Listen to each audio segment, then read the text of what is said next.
Assalamualaikum warahmatullahi wabarakatuh. Perkenalkan, nama saya Yunisa Pernala dari kelas SI 4501 dengan nomor NIM 12022210004. Di sini saya akan mempresentasikan hasil tugas besar saya yang berjudul Kepribadian Introvert dengan Prestasi Belajar Mahasiswa.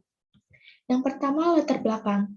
Kepribadian merupakan sebuah pola khas seseorang dalam berpikir, merasakan, dan berperilaku relatif stabil dan dapat diperkirakan juga dapat diartikan sebagai pola perilaku dan cara berpikir yang khas, yang menentukan penyesuaian dirinya terhadap lingkungannya. Sehingga dapat disimpulkan bahwa kepribadian yang relatif stabil dan dapat diperkirakan serta menentukan penyesuaian dirinya terhadap lingkungannya. Menurut Kersakadon, orang introvert terlalu banyak berpikir namun hampir tidak ada tindakan.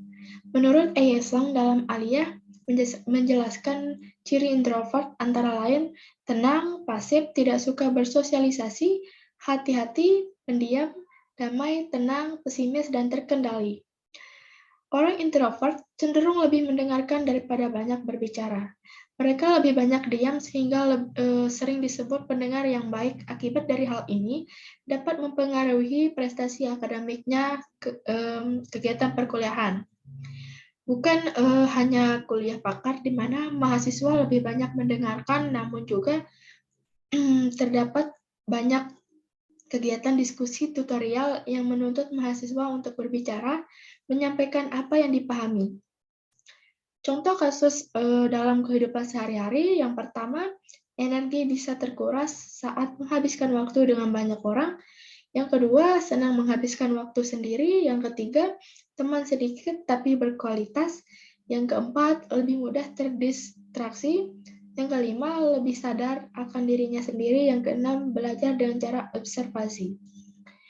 Yang selanjutnya, landasan teori. Kepribadian. Dalam bahasa Inggris, kepribadian dinyatakan dengan personality yang berasal dari bahasa Yunani. Personal berarti topeng dan personal yang berarti menembus. Istilah personality sekarang digunakan oleh para ahli untuk menunjukkan suatu atribut tentang individu atau untuk menggambarkan apa, mengapa, dan bagaimana tingkah laku manusia. Selanjutnya, kepribadian introvert.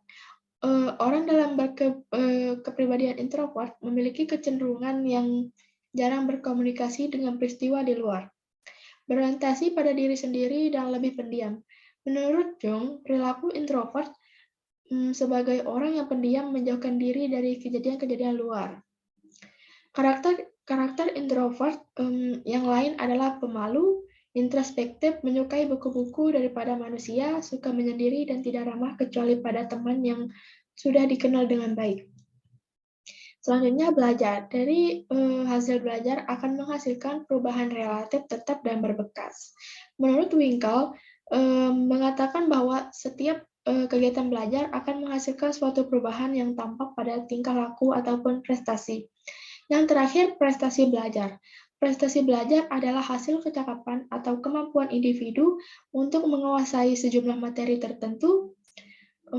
Program belajar yang diajarkan atau dipelajari melalui usaha yang dilakukan dalam proses belajar dapat disimpulkan bahwa prestasi belajar adalah suatu indeks kemampuan seseorang, terutama kognitifnya dalam menyerap suatu ilmu yang kemudian dapat menunjukkan suatu kemajuan atau kelambatan dalam menerima, memahami, dan menguasai materi yang dikuasai dan dinyatakan dalam nilai. Selanjutnya, pembahasan. Menurut Azwar, terdapat dua faktor yang dapat mempengaruhi seseorang dalam akademik, yaitu internal dan eksternal. Faktor internal berupa fisik dan psikologis, faktor fisik berupa kondisi umum seperti penglihatan maupun pendengaran. Sedangkan psikologis berupa minat, motivasi, bakat, inteligensi, sikap, dan kesehatan mental. Faktor eksternal berupa fisik dan sosial, yang menyangkut kondisi tempat belajar, sarana, materi, kondisi lingkungan, dukungan sosial, dan pengaruh budaya. Nilai indeks prestasi kumulatif merupakan nilai yang didapat sepanjang mengikuti kuliah, karena itu nilai IPK dapat dijadikan sebagai indikator prestasi akademik mahasiswa. Selanjutnya, hasil dari penelitian ini diketahui bahwa tidak terdapat hubungan antara tipe kepribadian dengan prestasi belajar mahasiswa. Hal ini sesuai dengan penelitian yang dilakukan oleh Tarmizi pada tahun 2012, di mana tidak terdapat hubungan antara tipe kepribadian dengan prestasi akademik mahasiswa. Mahasiswa dengan kepribadian non-introvert memiliki kelebihan di mana mereka lebih terbuka dan aktif dalam memperoleh informasi materi perkuliahan. Selain itu, kemampuan berbicara yang lebih baik karena sifat keterbukaannya dapat membantu dalam mendapat nilai yang lebih baik karena di dalam sistem perkuliahan, keaktifan dalam diskusi menjadi salah satu faktor penentu nilai akhir mahasiswa. Meskipun secara umum, kepribadian merupakan salah satu faktor yang dapat mempengaruhi prestasi belajar, namun faktor-faktor lain seperti inteligensi, minat, motivasi, dan kondisi lingkungan juga mempunyai pengaruh terhadap hasil akhir dari prestasi belajar. Yang terakhir, kesimpulan dan saran. Kesimpulan yang dari penelitian ini, dari hasil penelitian mengenai hubungan antara tipe kepribadian introvert dengan prestasi belajar mahasiswa dapat disimpulkan bahwa tidak terdapat hubungan yang bermakna tipe kepribadian dengan prestasi belajar. Saran yang saya dapatkan diharapkan agar pada peneliti berikutnya untuk mempertimbangkan faktor-faktor lain yang dapat mempengaruhi prestasi belajar selain tipe kepribadian. Sekian presentasi dari saya, kurang lebihnya mohon dimaafkan. Wassalamualaikum warahmatullahi wabarakatuh.